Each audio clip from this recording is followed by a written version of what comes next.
We share a lot of different titles here on the radio, and sometimes we just say words without fully explaining what they mean. What's the difference between a symphony and a sinfonia, for example? What separates a sonata from a cantata?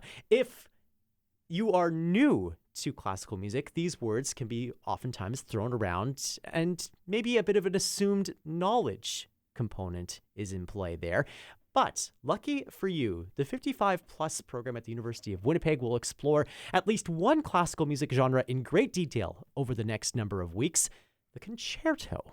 The class will be taught by Dietrich Bartel, who joins us in the Classic 107 studios to tell us a bit more about this class. Nice to have you here as always.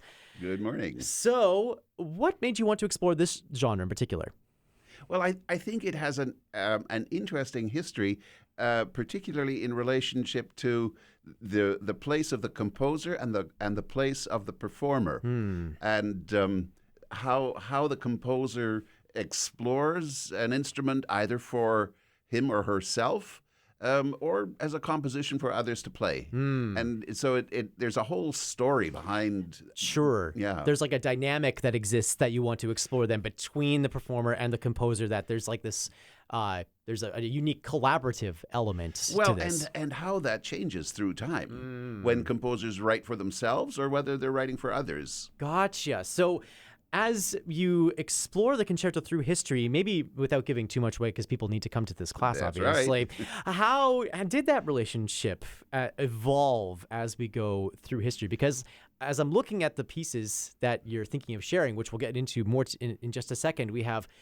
some sort of codified relationship between performer and composer. And then eventually the term concerto can go any which direction once you get to the 20th century. I think about Bartók's Concerto for Orchestra, for example.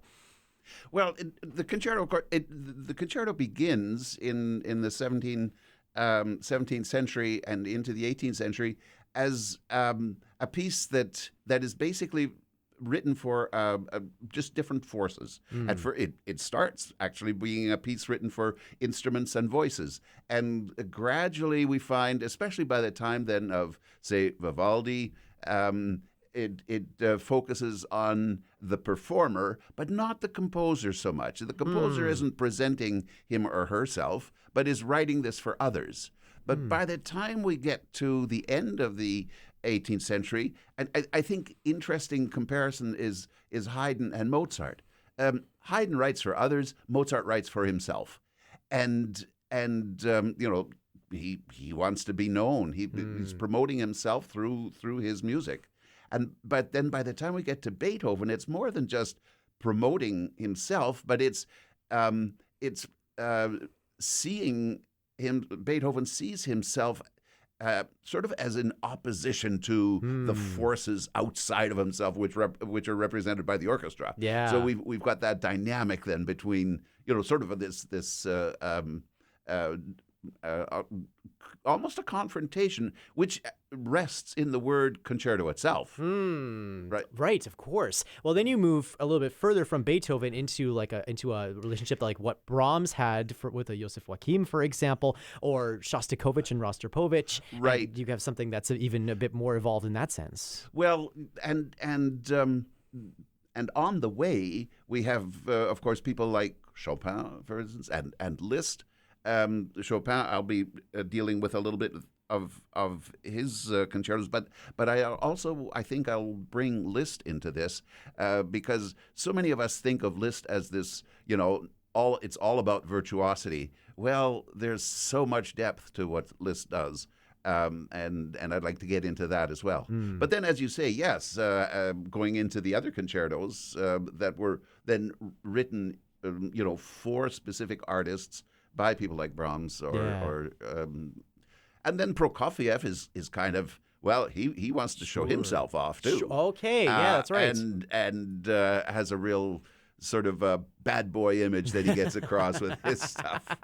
So we've touched on a few of the examples that you'll be talking about in this course. As you're going through history and you're deciding on how to illustrate how the concerto has evolved, what are some of the pieces that you'll be diving to sort of illustrate this history, and why did you choose these examples? Or like, why would you choose one specific Mozart piano concerto versus another, for example?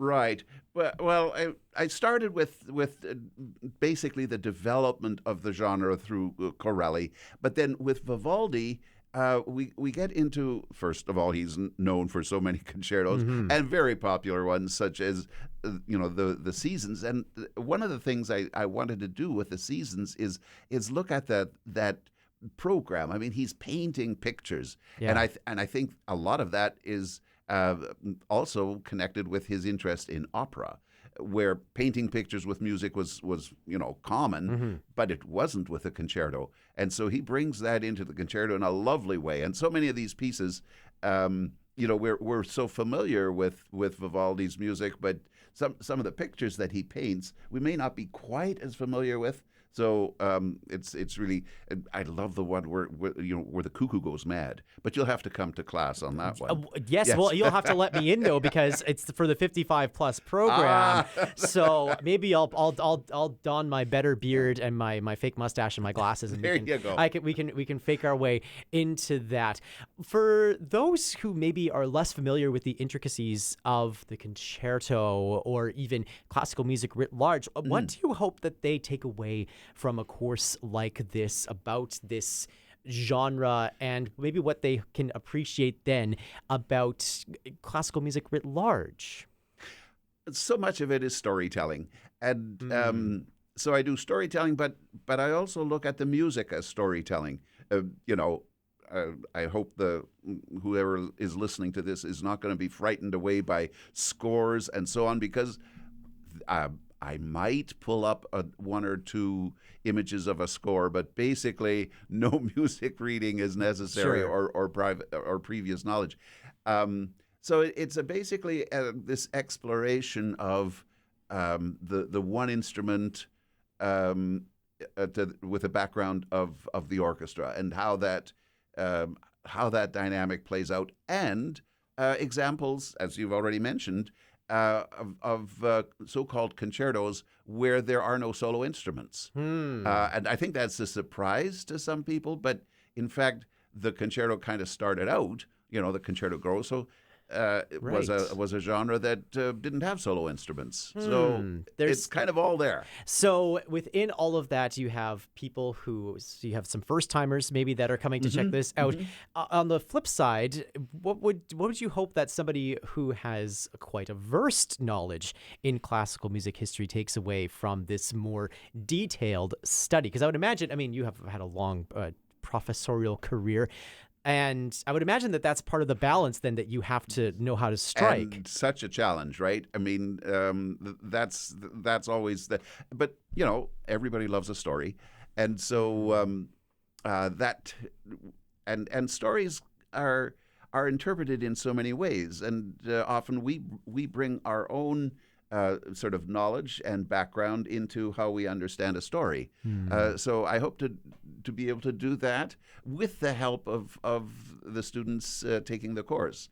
I'm counting on some good conversations and dynamics in the class. There we go. So we've got all dynamics between orchestra and soloist, dynamics between professor and class, where all these things are going under the microscope in concerto. What about the soloist, which is the course taught through the University of Winnipeg's 55+ program? We will link to how to register for this course at our website, classic107.com, and the Classic 107 app. They've actually made it quite easy to make all of this work. So that's pretty impressive in and of itself. The first class is today at 1:30 in the Health and Recplex multi-purpose room at the University of Winnipeg. Dietrich Bartel, it's so wonderful to hear more about this course. It sounds absolutely fascinating, and I wish I was older so that I could be there in person.